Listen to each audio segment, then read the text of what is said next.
Hello and welcome to another episode of Boundless Body Radio. I'm your host, Casey Ruff, and today we have another amazing guest to introduce to you now. Dr. Stefan Zavalin is a doctor of physical therapy focused on providing an approach to improve the well-being of individuals and organizations. Over the years, it has become obvious to Dr. Zavalin that a majority of patients seen in the clinic suffer from chronic factors due to reduced movement, improper stress management, and limited exposure to natural environments. Those issues can lead to pain, immune suppression, and reduced happiness. He created the Love to Move, Move to Love concept, which provides virtual consulting for work environment design and physical wellness in the workplace through presentations and individual sessions. With research-based consultations, he can analyze and provide opportunities to improve mental, physical, and emotional wellness and quality of work life. Dr. Stefan Zavalin, it's a pleasure to welcome you to Boundless Body Radio. Oh, I am beyond thrilled to be on. I've been excited about this. Definitely the highlight of my week. That's awesome, man. We're so excited to have you on too. We've been looking forward to this as well. You're based out of Nashville, is that correct? That's correct. So you're a couple hours ahead of me. Yeah, that's right. Over in Utah, yeah. Yeah, that's right. How in the world did Nashville become a hockey city? I don't know, and it's. I love that we put our own twist on it. From the whole idea of throwing salmon onto the ice, then we decided we're not really a salmon city. Let's do catfish instead. And so people started throwing catfish on the ice. And I just thought, well, at least you guys made it Nashville-esque. I'm originally from Russia, so I was kind of going, yeah, hockey, why not? It makes sense. It's kind of hot here, but it makes sense. Wow, that's amazing. So I've heard, like, if you go watch a game like up in Toronto or Montreal, like you're going to watch it with people who like really, really understand every nuance of the game, and it's really fun. But if you go to Nashville, it's just a ruckus party, and it sure looks like that. It looks like a blast.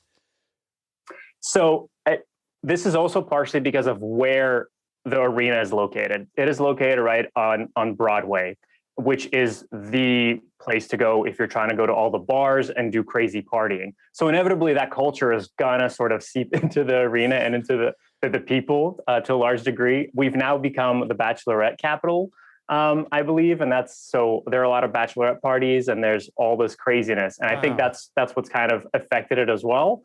And of course, most people are not out here playing hockey. So they kind of go, well, we may not know the game, but we know how to party. That's amazing. I think I'd rather watch a game there than in Toronto, although both would be amazing. Like, it looks like a lot of fun. I want to deep dive into your personal story and how you got interested in movement, especially in the workplace. I think it's so relevant during a pandemic, obviously. But before we dive into that, I want to talk about your experience getting your doctorate and an interesting challenge you faced. I'm really curious about how did you power through getting your doctorate with the condition that you had? Yeah, so that was a whole interesting thing of the reason that I chose the grad school that I went to, which is Arcadia University, no big secret, is that it just felt very, very homey to me. And this plays an important role because all the professors and everybody, it's like a big family, and that definitely helped with all of it. But that was the main reason that I kind of chose to go there. And so the semester started as one would expect. I was all bright-eyed and bushy-tailed going, I'm in PT school. This is amazing. I'm going to go change the world, as grad students tend to be.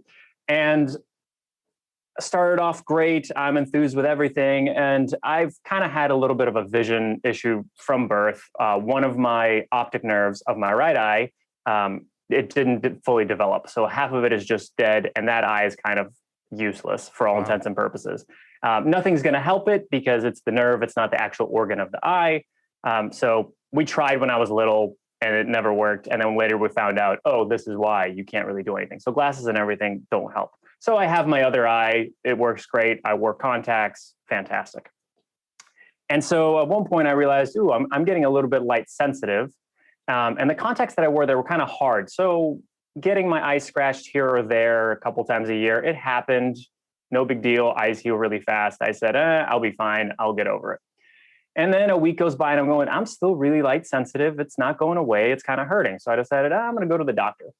Go to the doctor. They go, oh, you look like you might have a bacterial infection. You look like you have a little scrape on your eye, probably from the lens. No worries.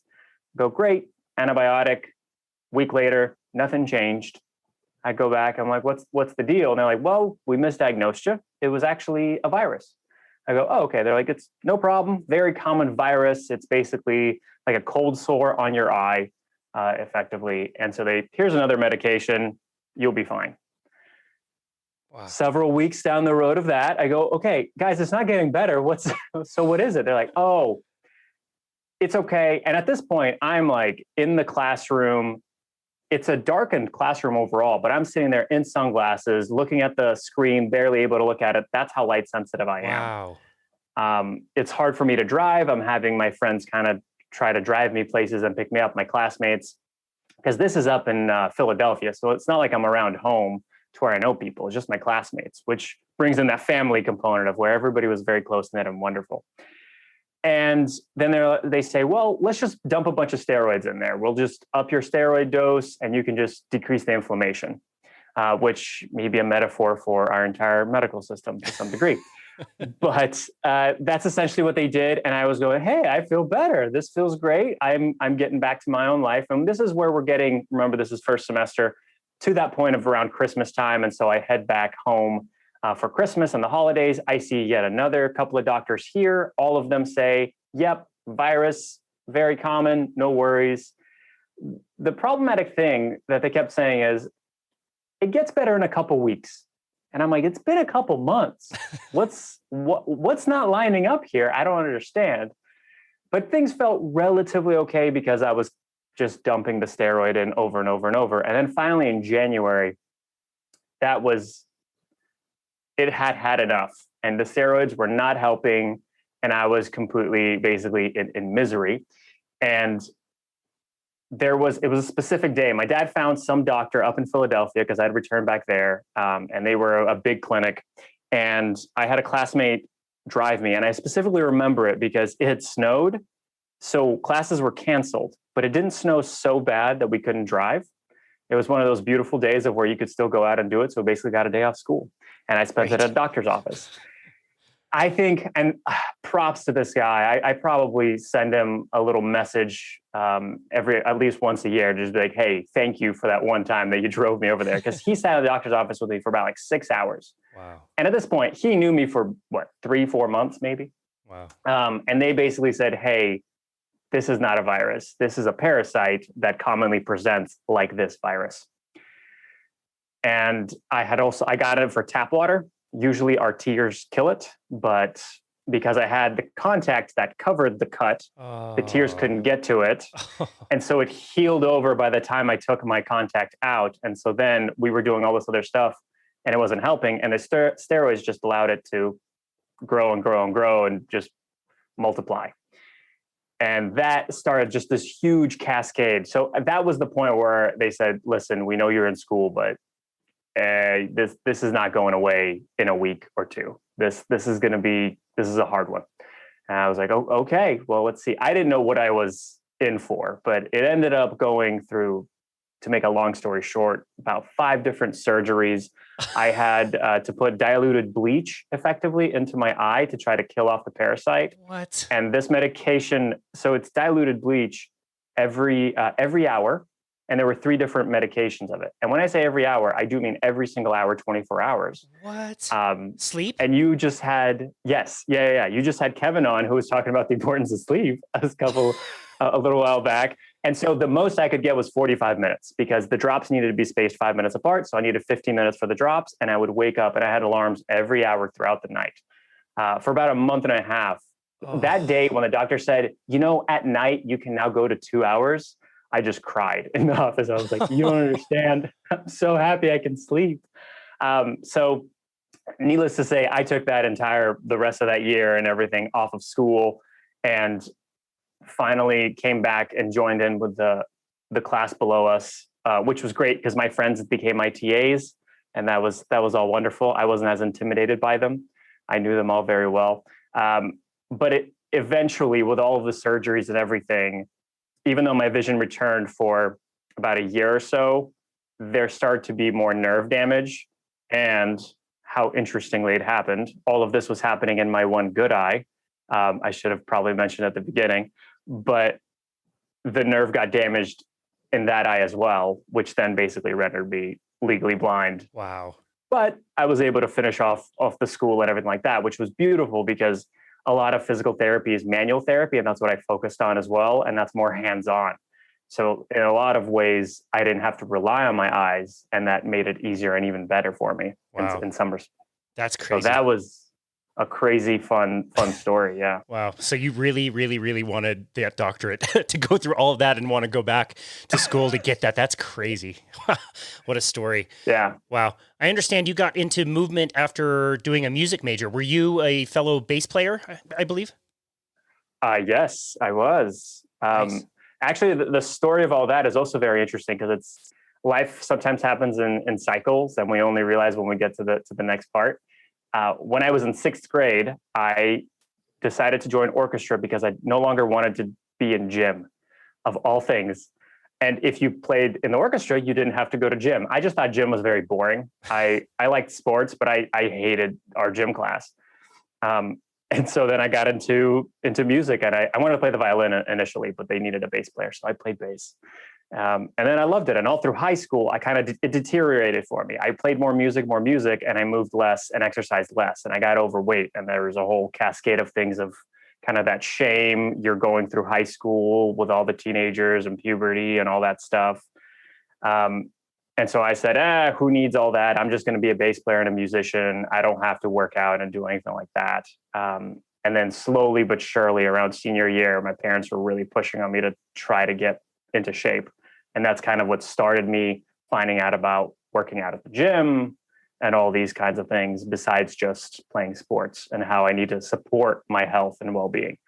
Definitely made many mistakes. I think many of us do, because I didn't know where to go for guidance. But eventually that's what pushed me further and further, and had it on my mind when I was in undergrad to go, okay, I'm going to get a kinesiology degree.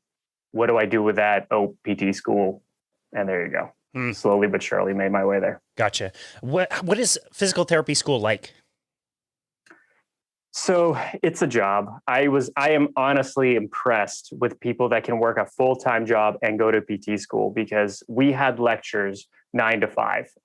Sometimes it was 8 to 4, but truly we had lectures just all the way through. It was full block schedules, and it was lectures and some lab, but you're in it. You live physical therapy. Everything you're thinking about is physical therapy. And it's very interesting because you'll try to talk to other people, and you understand you're not talking the same language while you're in PT school. Your thoughts are completely different. You're looking at people and they're like, why are you watching that person walk? And I'm like, that cane isn't adjusted properly. I can tell. And they're like, really? That's what you're looking at? And I'm like, that's all we think about, all we talk about. And every single thing that you do, you go to the gym so we had a very small gym at the university, because in general, it's a very small school, and all the PT kids are in the gym. And barely anybody else is. And because we all know how important it is. So it's very, very close knit.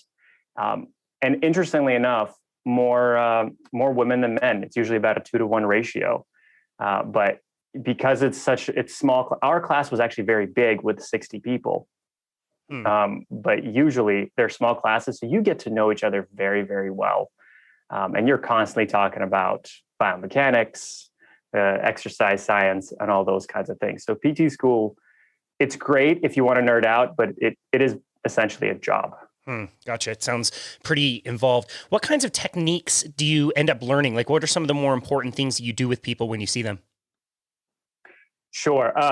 And this is the interesting thing of why I love the school that I went to.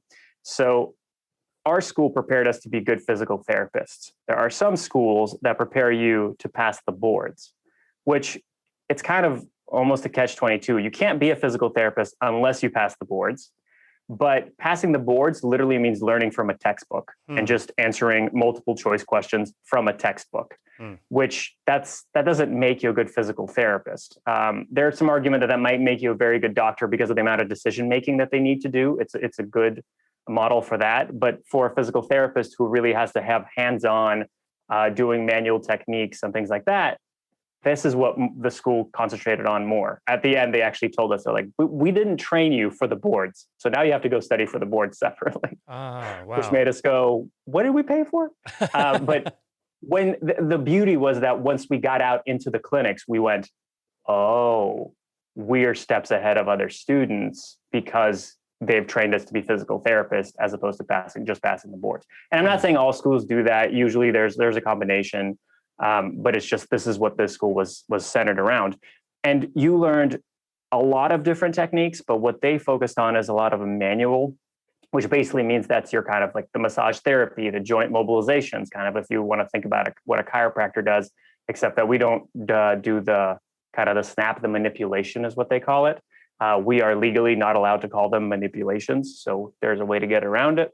And what we call it in the legal is a mobilization. And there's different grades. And the extreme grade of a mobilization is technically what a manipulation is, but we can't call it that. So you learn all of these techniques. And then on top of it, you start learning more intricate things like, okay, so ice versus heat, when are you going to use it? Now, what do you use for heat? Because you could use hot packs, you could use wax and paraffin, where that's great for your hands, where people can put wax around their hands. Obviously, they can't do that at home. You have to have a specific little bath in order to do that. Whether you need to be using just an ice pack or like an ice popsicle is actually what they called it, where you can do a massage with a specific ice popsicle. So taking those in. And then we had a crazy scientist. I like to call him a crazy scientist. There's also the aspect of electrophysiology, which is all of the TENS units and all that kind of stuff. If you've ever seen the little electrodes, a lot of CrossFit athletes nowadays also use them for recovery. Well, they'll put them on. Those are kind of a branch off of all of that. And we talked at length about how much you can use electricity in order to stimulate muscles, stimulate nerves, look for recovery, reducing pain. And the reason that I say that it was a crazy scientist is because he actually in lecture tells us that he's got a couple units at home that he took out resistors from so he could amp up the amount of output on there beyond what the manufacturers intended. So we were like, well, we're not letting you shock us, but we'll practice on ourselves. Wow. But those are there. It's very, very interesting. One of the tests that we had to do. So the interesting thing about shocking yourself, if anybody ever thinks about doing it, and so when I say shocking yourself, I mean putting electrodes on and facilitating a muscle contraction, it's very strange when you see your muscle contract without you actually thinking about contracting it. It feels almost wrong and like it shouldn't be happening. One of our tests was that we had to set up a patient, which was a fellow student, and make their quad contract and basically output 50% of the maximum that they could actually do themselves. But they weren't contracting their muscle. Electricity was contracting their muscle. Wow.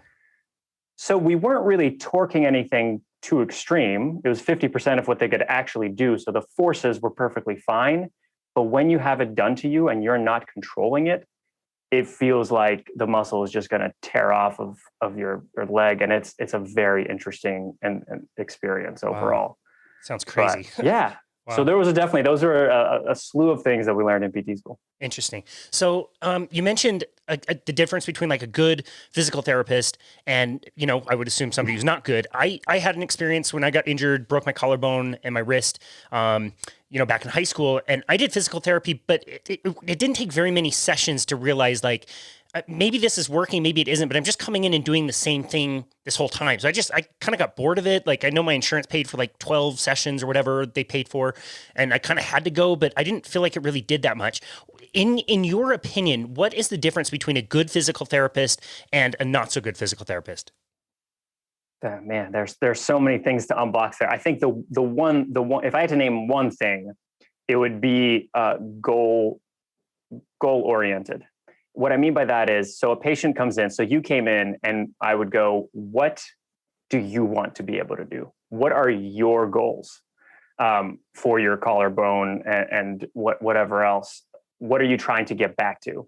If we are consistently doing the same exact exercise to train just one little muscle, you can do that at home if you're motivated enough. We don't need to progress that. That doesn't necessarily need to change. And this is kind of where a lot of PT gets a bad rep, is where people go in and do 3 sets of 10 of, say, an older person has difficulty standing up from a chair. and they just put little ankle weights on them and they kick out 3 sets of 10. Well, that's not, yes, you're activating the quad, but you're not asking a person, that's not them standing up. Have them practice squats or anything like that. So finding what the patient actually wants to be able to accomplish and put the exercises around that so that they're achieving and getting closer to the function that they want or the reduced pain that they want or whatever it may be. The other part, and I'm guessing this is maybe what you had, I don't know, is there has to be a combination of hands-on as well as the exercise. Exercises are great and wonderful, but if they're combined with hands-on things like massage or joint mobilization, it's a completely different world with all of that. And I think you even know that from training clients is if you're able to get your hands even on and correct a client a little bit, even just that tiny amount is way better if you just verbally tell them, yeah, you're doing it right. Yeah, keep squeezing your shoulder blades or whatever else it might be.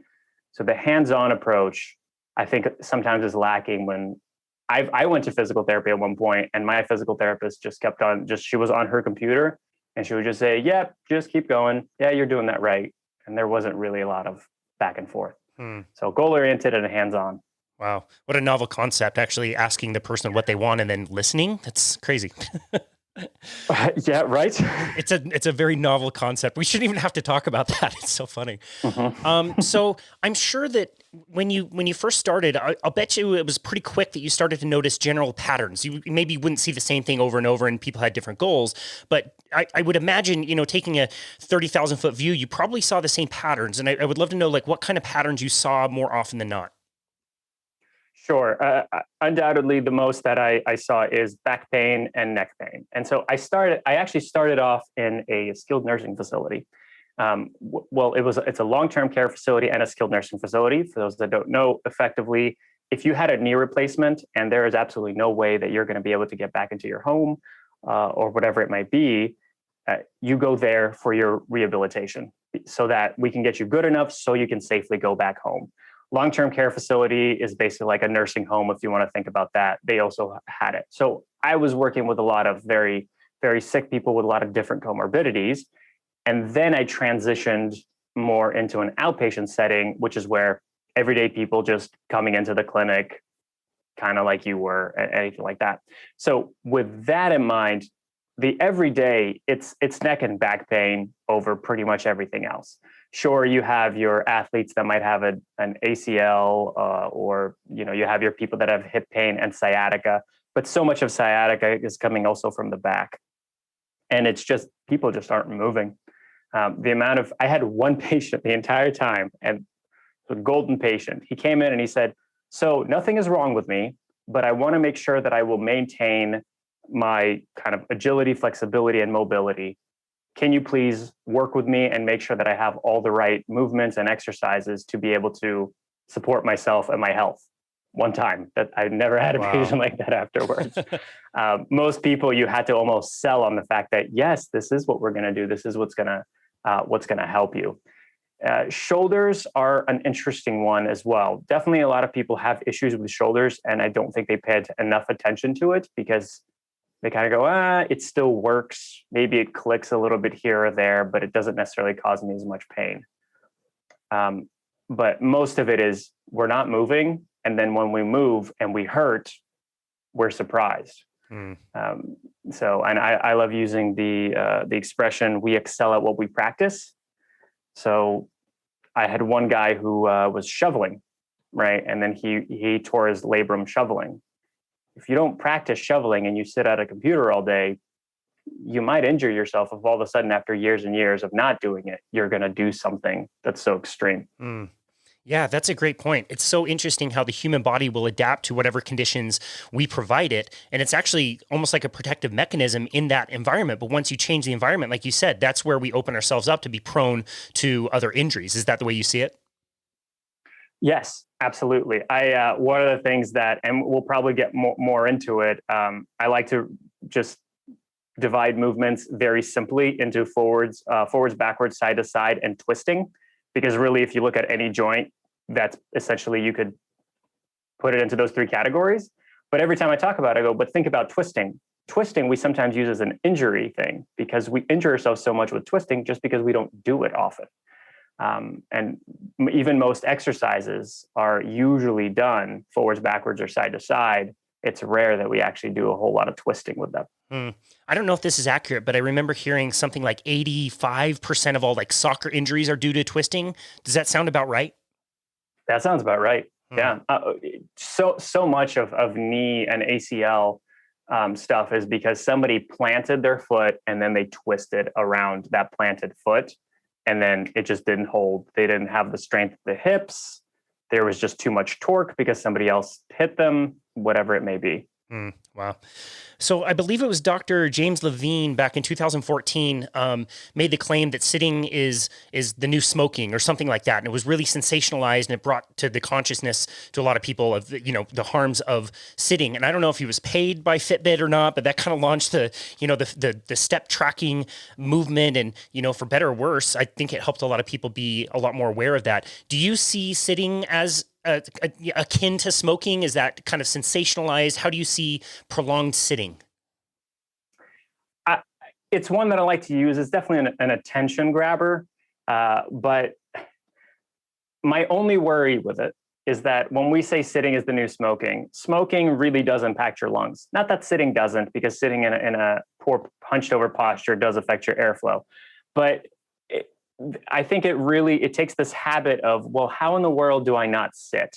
Because not smoke, well, you don't really have to smoke. Our society isn't developed around this idea of you having to smoke, but most of us are structured in a place where, well, we have to sit for a good portion of the day, whatever it may be. Even if we think about school, for the first couple of decades, pretty much all kids are going, yep, you're just going to be sitting. Especially if you go to undergrad and grad school, that's just sitting all the time. So I agree with the fact that it is bad for our health, but it may just be bad for our health in different ways than smoking is. As far as premature death risks, yeah, it's that bad. Gotcha. In what specific ways does sitting transform the body to open itself up to some of those injuries you mentioned? You mentioned back pain, neck pain. How does sitting specifically affect, certain muscle groups or parts of the body to cause those types of pain? Sure. So with specific to neck and back pain, a portion of that is I also love getting into this idea of good and bad posture. It's a bit of a misnomer. There isn't really a good or bad posture. We have these postures that we can get into. Our body is a wonderful, complex number of joints that allows us to express movement, and we can get into any of those postures. Being hunched over, rounded shoulders, head forward, like we are when we're on our phones or computers, is not a bad posture. Sitting that way for 12 hours is bad. That's kind of a little bit of a difference, because similarly, if you were to straighten all the way up and bend back and stretch, that feels good in the moment. But if you spent 12 hours that way, that would be bad and painful, and you would get pain in other places. It's just that this is what happens. We tend to round forward most of the time. So one is, because our spine is going to be consistently kind of that rounded shape, that almost C shape, that's going to force our neck to come up, because if we just let it be neutral, we would be staring down at the ground the whole time. So immediately you kind of create this pinching in the neck. And then there's this constant pulling at the low back muscles, which are they tend to be generally tight for most of us. And so what you're having is the body's trying to adjust for whatever task you're trying to ask it to do. You're sitting in a poor posture for a long period of time and trying to adjust for it with other joints. And as you're doing that day in, day out, month in, year, that's what's going to cause that prolonged stress of sort of the ligaments, as well as the muscles and the tendons of your spine, neck, and kind of low back. So that's the side of the posture. So just being in that posture, you're stressing those joints. So most of us go, oh, if I straighten up, my back doesn't really hurt. Great, because you're not putting that constant tensile stress on the low back. But brushing that sort of aside that's that portion of, we're just spending so much in one posture without enough movement. But what does that really do to us physiologically? And this is almost where we get into, well, how long is good versus how long is bad as far as sitting. We'll start at the really high numbers. So 11 hours or more throughout the day increases your risk of premature death by about 40%. In that study, it was 60% for women. The sad part is that's not the wow. The wow is it's not reduced with exercise. So they balanced it for people who exercise and didn't. The risk didn't change, which is why a lot of what I try to say is it's not about doing more exercise, guys. It's about sitting less. And it's a big kind of problem. So then if you go down a little bit, 8 hours or so, that about doubles your risk of cardiovascular disease. So that's kind of problematic. And then they found that about 6 or more hours, you're a little bit more prone to depression and anxiety. I think that one, there's a lot more to it than that. And mindset is an important part. I think if you're down to 6 hours of sitting per day, you're doing great, especially as a desk worker. That's incredible. Because the averages are kind of all over depending on for countries. But in the US, it's about, for office workers, 86% were sitting an average of 13 hours a day. This is not counting sleeping. So well over that 11 mark and the others. So you're having all of this impact you in the sense of you're stressing out your posture and all of your muscles and joints by just staying in one position for too long. After about 20 minutes of sitting, we start to have the gene expression for the muscles basically says, hey, we should maybe start breaking down muscles. It doesn't start breaking down muscles, but the gene expression is starting to show itself, which basically that's one of the bigger reasons for why we should get up about every 20 minutes as an ideal. By 30 minutes, you're kind of getting an issue of where the blood flow to the brain is starting to get reduced. So we think about how long usual meetings are at work or anything like that. You're already going to be forcing yourself into some physiological impact by sitting for that whole hour. Now you're extending that to the 6, 8, 11, however many, up to 13 hours that you're sitting. And that's where you're really starting to compound that impact. Now, if you're starting to have low energy as a result of all this because you're having reduced blood flow, so that's going to obviously impact your vasculature. Like we said, 8 or more hours doubles cardiovascular disease. You're probably not going to be doing a whole lot of exercise. If you're not doing as much exercise because people feel tired and sluggish after work, maybe you're not doing impact training because that takes a lot more. So now you're further deteriorating bone mineral density, which is going to be a huge issue for you down the road as far as when you get older. That's something we really worry about for risk of fractures and everything like that. You're decreasing it. Since you're not moving, the muscles are tightening up because you're not allowing them to lengthen and they're just stuck in the same positions. So you're not going to have the right mobility, the right flexibility, and all of this continuously hindered by the reduced blood flow. And your nervous system is just getting the input of, I'm sitting in this position, I'm not having a variety of movement, I'm going to excel at what I practice, so I'm going to be really good at just sitting in this position. And so all of that just piles on itself over and over and over. Wow. So I know that was a lot. Dude, that's such a crazy negative cascade.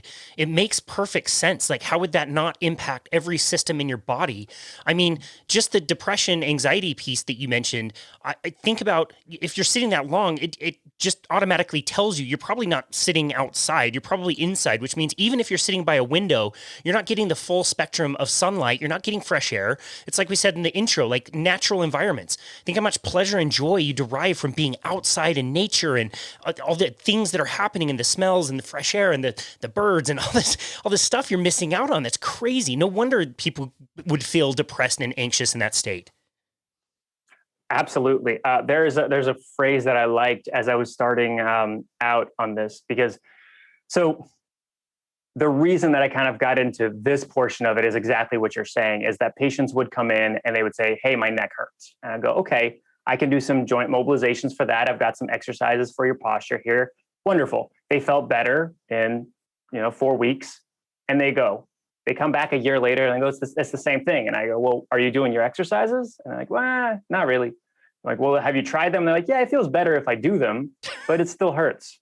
And I'm like, well, I really can't do much more. It's your desk setup. We've talked about your desk setup and how much you're sitting and not taking the breaks. And they say, I feel better when I take these breaks, when I do these things. But the culture is around it to where they go, it's easier to just sit and not do it. And that's that kind of mental side of it, is that mindset is difficult to battle with for sure. That's crazy. Okay, so this is super relevant. I'm so glad you teed up this question perfectly. I am very fortunate. Like today, I was out the door by 5:30. I've been at 14,000 steps. I'm walking around my neighborhood. I've already ridden 20 miles. I'm between clients. My clients, I just like train at the park, so I get to hang on the bars and do all kinds of fun stuff. So I'm always outside. I'm always moving, which is great. But during the pandemic, I did have to go buy a laptop to do business, and that laptop is on my kitchen table and has been since last year, and it is absolutely not the ideal setup for that, the work that I have to do. And I'm fortunate that I don't have a lot of desk work to do. I do editing on the podcast and maybe some accounting and stuff like that. But talk about, not only are people sitting, but they're sitting probably in places at home where they wouldn't have considered, extended sitting environments before. Maybe they're stuck at home, not only working from home, but working in these environments is very different than their setup was at work. How has that affected things from your point of view? Right. So it's huge. And this actually gets into a couple of points, because a lot of times you've changed your environment. When you go to work, you have a specific environment. The desks are set up in a certain way. You've got external monitors and all these wonderful things. And so now you have people working from home. And some companies were pretty good. I think it was maybe like 25% of companies gave their employees some money to, hey, maybe you should buy yourself a desk or a chair or whatever it is that you might need. And they were able to change their environment at home, but most are not. And most kind of did what you're saying is, I have a laptop. I'm going to sit at a kitchen table.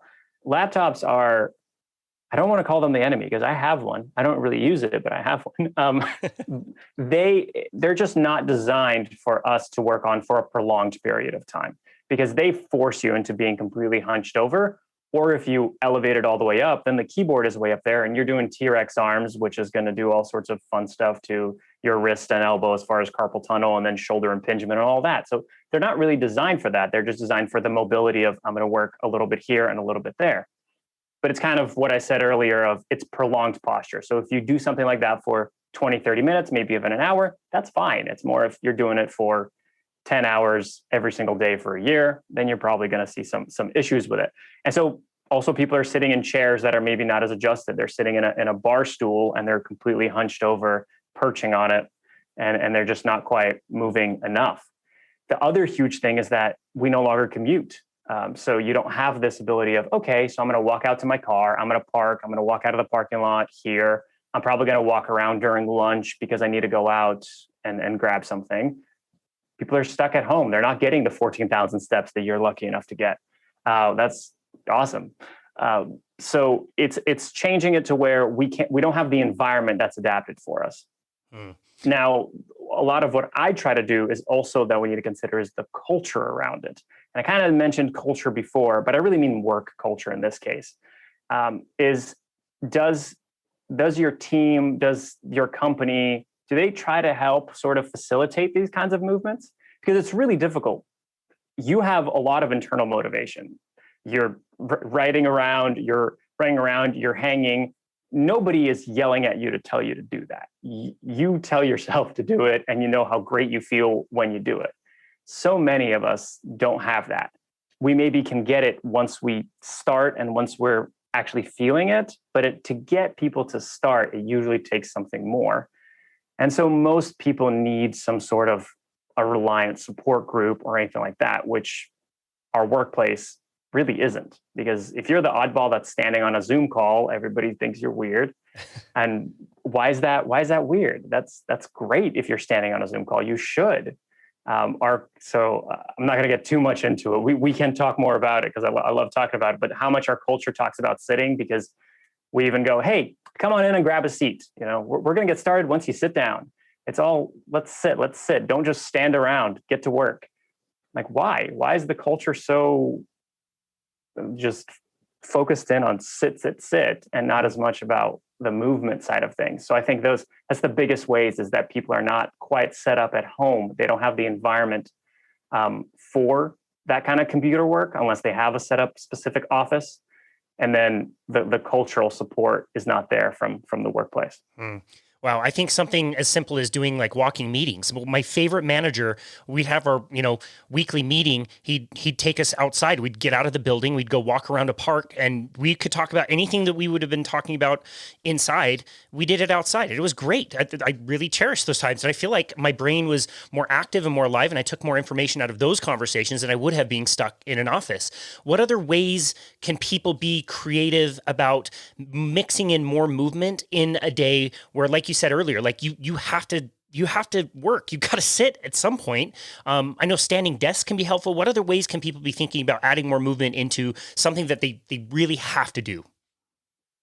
Sure. A note on standing desks is I love standing desks. They're great. It all depends on if you actually use them or not. If you're going, I don't want to spend money on a standing desk, but if you're somebody who has a lot of Zoom calls or anything like that, I even have it set up right now where I just put a pile of textbooks and I put my monitor on top of that. So I'm standing during a call or anything like this. That's very easy. That doesn't cost you anything. It's simple for you to put that in. So I'll kind of break this down into things that you can do at work, and then things that you can more so do if you're at home. Obviously, if you're remote work and working from home still, fantastic. You can work on both. So at work, some of the easier things is if you're having a meeting, one, you can schedule it in a room that's further away from you. So you're going to have to walk all the way across. Another version of this is some people like using the bathroom on a different floor. So you're forced to use the stairs to go to a different floor. You might meet some other people from a different department. This is if you're working kind of a larger company in that sense. In regards to meetings, walk-in meetings, like you said, are fantastic. If you can create a culture of, well, why do we always need to stand, or why do we always need to sit? Maybe we can just stand for the first portion of the meeting. Maybe for 5 minutes, we could all just stand up. Maybe somebody introduces a stretch to the meeting. And this is what's going to start cultivating that culture of, well, it's okay to stretch in the office because we do this in the meetings. So if somebody's stretching at their desk, great, wonderful. By far, the best thing that you could do for your posture is there's not a specific exercise. It's just standing up and moving. That's always going to be the best because you're not just stuck in that one and only posture. So if you can find ways to set a timer, or I'm going to finish off this email and I'm going to just stand up for 30 seconds. The ideal time, by the way, is 2 minutes. But I find that if people aren't started with it, they don't know yet, 30 seconds is long enough because then they get bored. And if you can use, I'm going to go and get a drink of water or something, I'm going to go grab something from the printer as that movement, your body doesn't know the difference. Movement and exercise are not always the same thing. Movement is a lot more broad than just squats and deadlifts and specific exercises. Your body just wants movement in that sense. Gotcha. So then if you have stuff at home, one of my favorite things is I love using chores as a way to break up working at home, because that also gets the chores done. So I'm in charge of sweeping the downstairs, and I will do one room at a time where I'll work a little bit, stand up, and I'll go sweep. And that also gets some of that twisting we talked about and gets a nice variety of motions. This is like the most common one that people love to use is parking further away. When you go to grocery stores, so then you have to take the walk. Now in the pandemic, social distancing, perfect. You get to park further away from other people. So it's a win-win.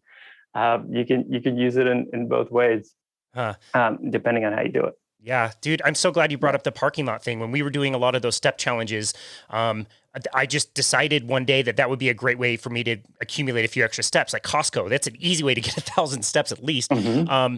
And I started doing it, and it just kind of became a habit. Like I wasn't fighting for parking spots anymore, and it was enjoyable to walk a little bit further. And again, sunlight and movement and all that stuff. Well, I haven't stopped doing that. And you look at the total time all of those days that I parked at the far end of the parking lot, how many steps, how many miles, how much more fresh air and vitamin D did that equate to when it's compounded over years and years of doing it?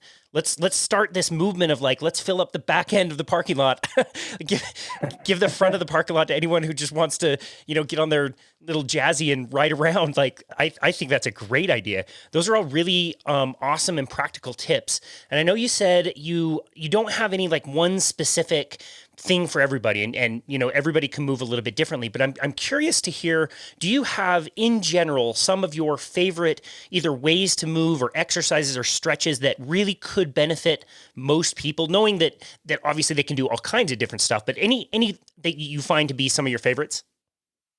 Sure. I really like, so in general, a wonderful way is if you have a favorite exercise. One of the things that I like to do sometimes is just getting into a squat and just hanging out in a deep squat. And that's great. I touched on the movement patterns of forward, backwards, side to side, and twisting. So now, can I be in a squat and slightly bend to one side, slightly bend to the other side? Can I do a little bit of a twist? If you're not used to doing squats, don't get into all that right away. Take it easy, take it slow, be gentle, move within your means is what I like to say. But that's just a way that you can take any exercise you like and just see, hey, can I alter it a little bit by maybe doing a little side bend, by maybe adding a little twist, by staggering my stance ever so slightly. So not into a lunge if we're talking about a squat, but just a little bit of a staggered squat. Life doesn't happen very symmetrically, unfortunately. So we need to be able to practice all those different things. But one that I really like, because it just hits everything that we tend to tighten when we're sitting for too long, is getting into a lunge and effectively almost a hip flexor stretch in that sense, making sure that you're upright, reaching overhead. And so you're in this lunge, reaching overhead, almost like a yoga pose. And then you're going to side bend towards your front leg and then twist in the direction of your back leg. So if your left leg is forward, you're going to side bend to the left, and then you're going to twist slightly to the right. So why in the world am I even saying to do this? One, you're adding the side and the twist to your spine and to your low back, which doesn't tend to see a whole lot of that movement. We tend to go, I need to stretch my back, and we bend forward and touch our toes. So that forward, backwards again. So you're adding those movements there. It's a big stretch for your hip flexor. If you want to add a little glute squeeze where you squeeze your butt cheek, great. That's going to add more of a stretch to your hip flexor, and that's going to be the leg that's going back. You're stretching that hip flexor. Also, the lats and all of those muscles of the pec and everything on that side, because you're reaching overhead, we tend to spend all of our time with our arms down, hands down, typing. So lats are going to tend to get tight. That's going to limit a lot of our ability to externally rotate the shoulder, because lats are going to internally rotate it, which then is going to impact how our rotator cuff goes. And that's in the clinic, you see a lot of stuff with shoulders and rotator cuffs. So reaching overhead, bending to the side, slight twist, and you can get a really good stretch that way. And you're really countering a lot of the stuff that happens when you're sitting, where you're not engaging your glutes, where you're really tightening up your hip flexors and rounding over forward. Man, just you describing that sounds so amazing. I want to go do that as soon as we're done with this interview. I can already sense how that would feel. Almost like you mentioned, like yoga pose. It sounds like almost like a crescent pose or like a warrior pose, where you're kind of getting down and twisting around and getting all those movements. That sounds wonderful. I love that. Extra credit for you is because I know you're going to master it in seconds because you're so active. Then try to see how about breathing, because I know you've talked about breathing and making sure like the nasal breathing and breathing into your belly and your diaphragm. And that's a whole other side of that exercise, but go ahead. That's great. Yeah. Great advice. We love that. We are never tired of talking about breathing and proper breathing. It's awesome. I'm curious, for you personally, what are your favorite moves? I know you have a wide variety of things that you like to do. What are some of your favorite moves these days?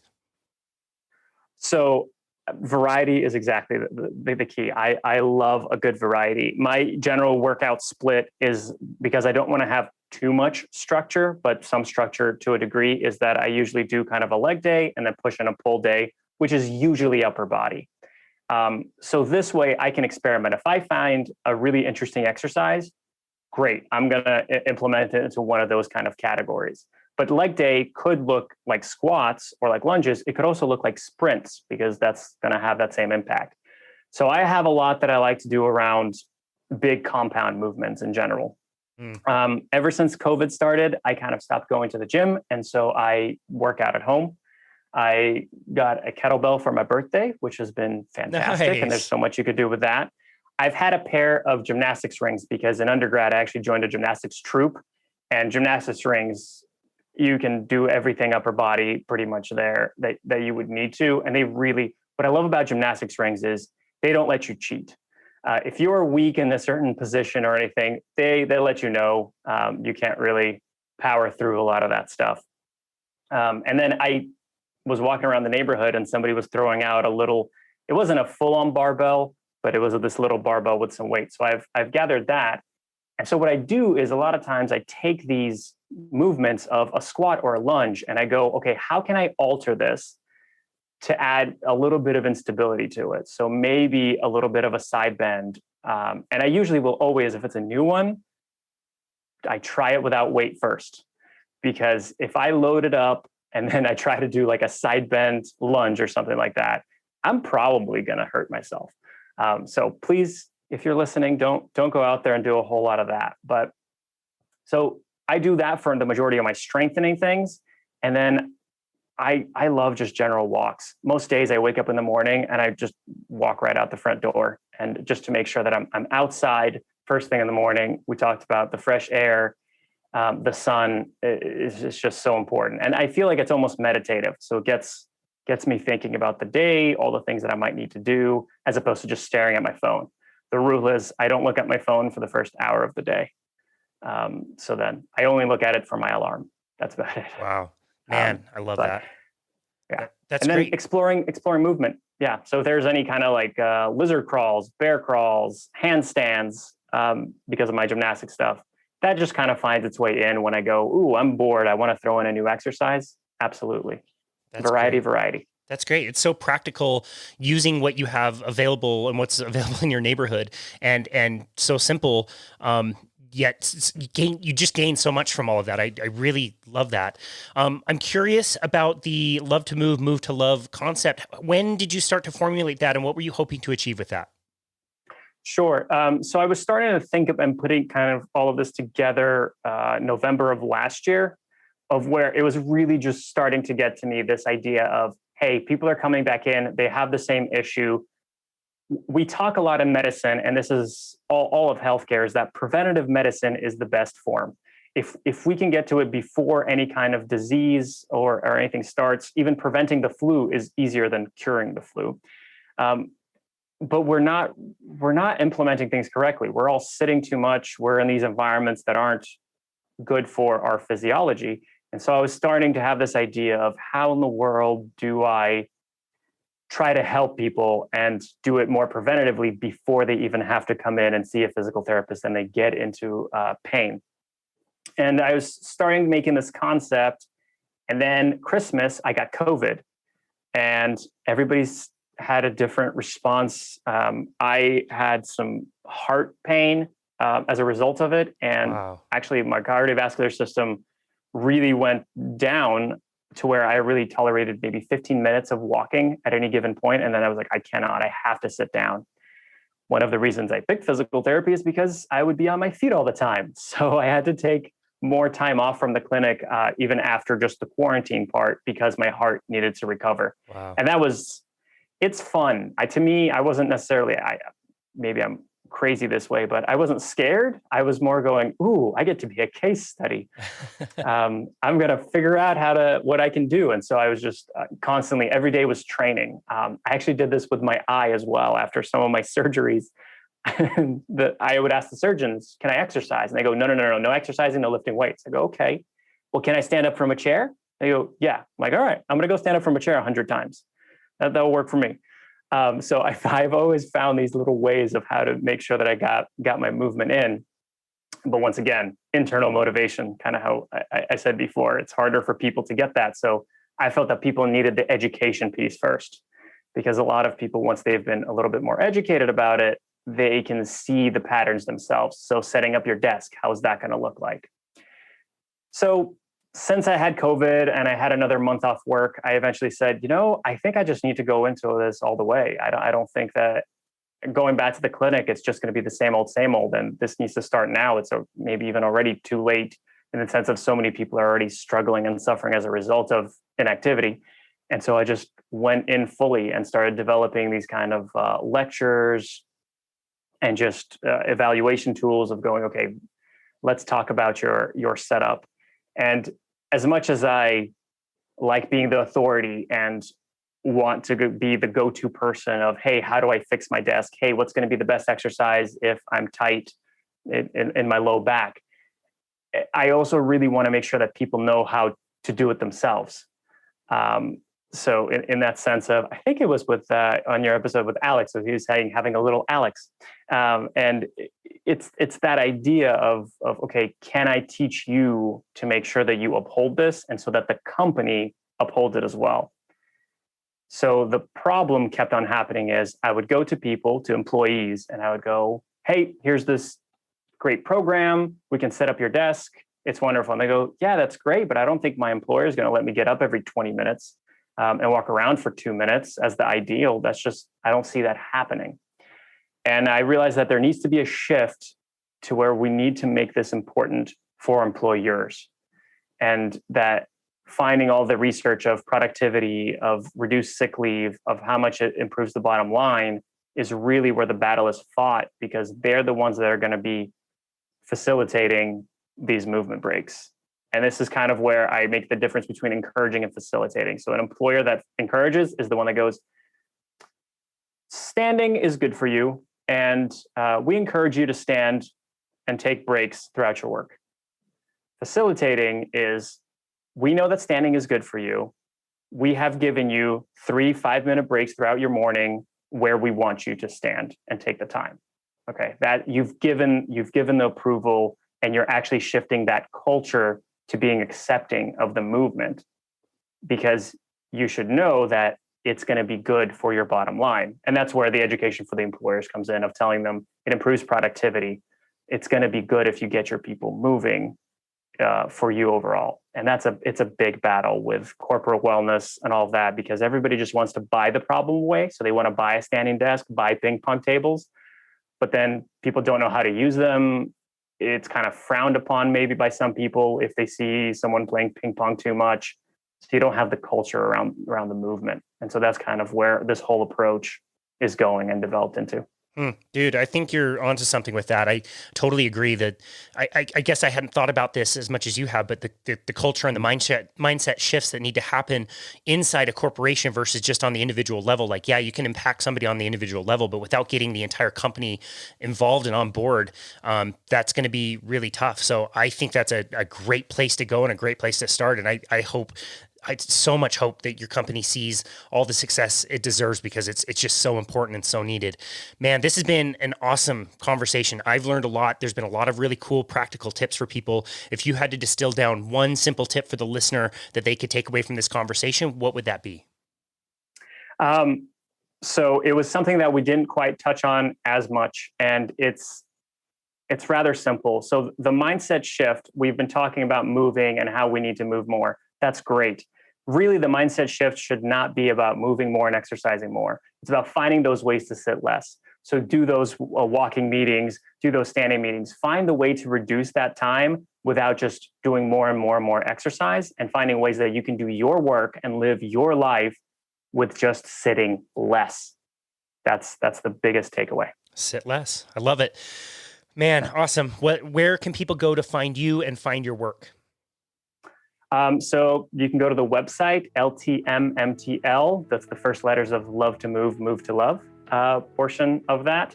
I'm also on Instagram with _Love to Move _, and that's where I pretty much post the majority of fun little hints, videos, and just things to encourage you and educate you. And you can definitely find me on LinkedIn if you want to just directly message me. I am always open to chat. Awesome. We will link to all of that in the show notes. Dr. Stefan Zavalin, thank you so much for everything that you've done and for getting us out of our chairs and getting us sitting less and moving more and really appreciating the amazing and wonderful things that our bodies can do. We're so grateful for you and your work, and we wish you all the best and have the most impact on people because it's so necessary. So thank you so much for everything that you do, and thank you so much for coming onto our show today. It was an absolute honor to have you. Thank you, and I appreciate you constantly spreading the word. Absolutely. People like you make it really easy for us to be able to do that. So thank you so much for your work.